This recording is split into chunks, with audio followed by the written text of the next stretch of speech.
This weekend we're going to investigate diagnosis, and a term in one sense that we prefer to use is health assessment. I mean, diagnosis in the sense of natural medicine is sometimes a word that you might wish to stay away from, because when you're working with clients with the type of work that we do and you use the word diagnosis, they're going to be expecting blood tests and x-rays and all the usual connotations of what people expect diagnosis to be. And there's a big difference between East and West here. Right?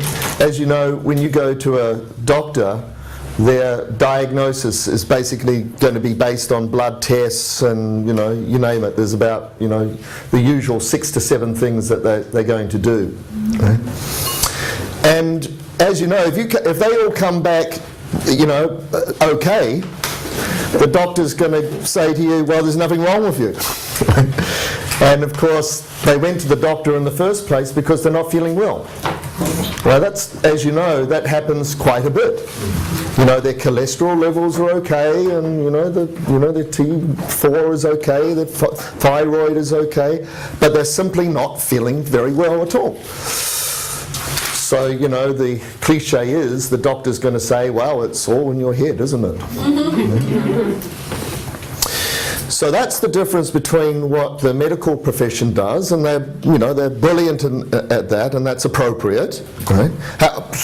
Sometimes, for me, what's not appropriate is endless amounts of X-rays, and that's pretty deadly stuff you're dealing with there, all those radiations. Right? But the type of work that we're going to be doing is based on an understanding of the way a person feels. You're the greatest doctor on earth. You. Right? Not somebody else. You know intimately how you're feeling and thinking. Right? So this weekend is about you tapping into that, getting more knowledge about that, being able to use that as a useful tool to make changes and adaptations. And that's essentially what we're doing.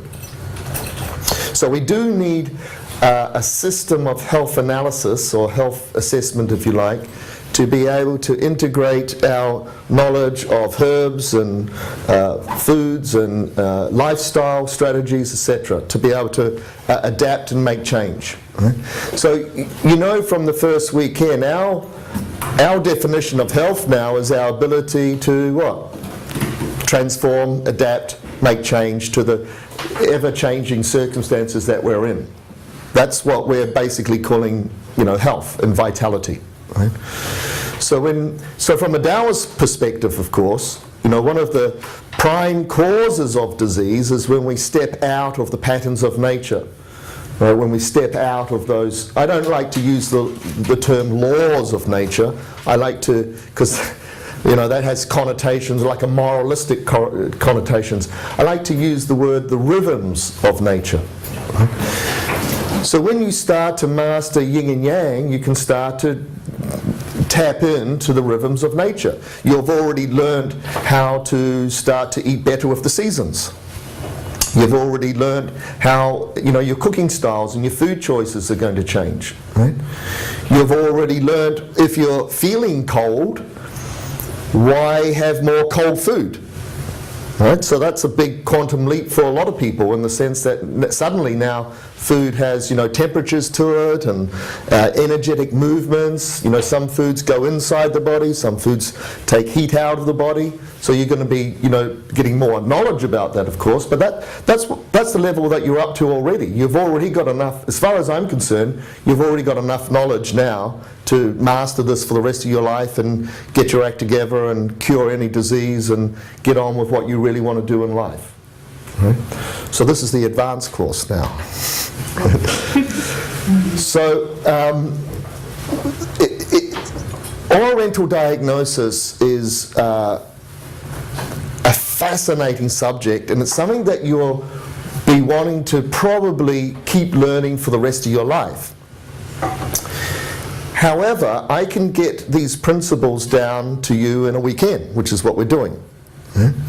So that's the beauty. That's the difference of, between Eastern medicine and Western medicine. As you know, it takes several years for a doctor to be trained, and then that's it. They got their diploma, and all they have to do now is spend a lot of time reading the information coming from the pharmaceutical companies. Right? That takes up a lot of their time. Whereas you can learn a system of health assessment in this weekend, right? Because it's based on principles. But yeah, it takes a few years to master it, right? Now, here's a very important point I want to make about what we're up to in this curriculum. We're not training you to be acupuncturists, and we're not training you to be herbalists, right? We're training you to be nutritional coaches.